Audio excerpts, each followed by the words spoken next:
નમસ્કાર મિત્રો, ગીતાબેન ડાબર મોડાસાથી આવું છું। અહીંયા માલપુર તાલુકાની અંદર જબરજસ્ત ઇજ્જત પડી છે આપણી રેનાકસ નોવા ખાવાથી। તો આ બેનના મોઢેથી સાંભળશું કે આ બેનને શું ઇજ્જત પડી છે। બેન તમને શું ઇજ્જત પડી કે તમે દવા આપી એનાથી મને આનંદ થયો અને એક બોટલ ખાધી બીજી બોટલ લઈ તમે ખબર પડે કે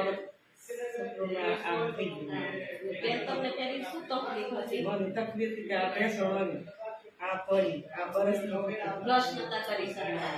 બરસ આમ થતું આમે નથી હા, એ બધા થયું। તો મિત્રો આ બેન બેસી બી નતા શકતા, બ્રશ બી નતા કરી શકતા અને રોટલી બી બનાવી નતા શકતા। અત્યારે આપણી આ જે રેનાકસ નોવા છે એ રેનાકસ નોવા ખાવાથી આ બેનને રિઝલ્ટ મળ્યું છે અને 70% રિઝલ્ટ મળ્યું છે। તો આ બેનને હવે બીજી બોટલ ચાલુ કરી છે। તો આ બોટલ ખાવાથી બધાને રિઝલ્ટ મળે છે, તો બધાને ખાવી જોઈએ ને?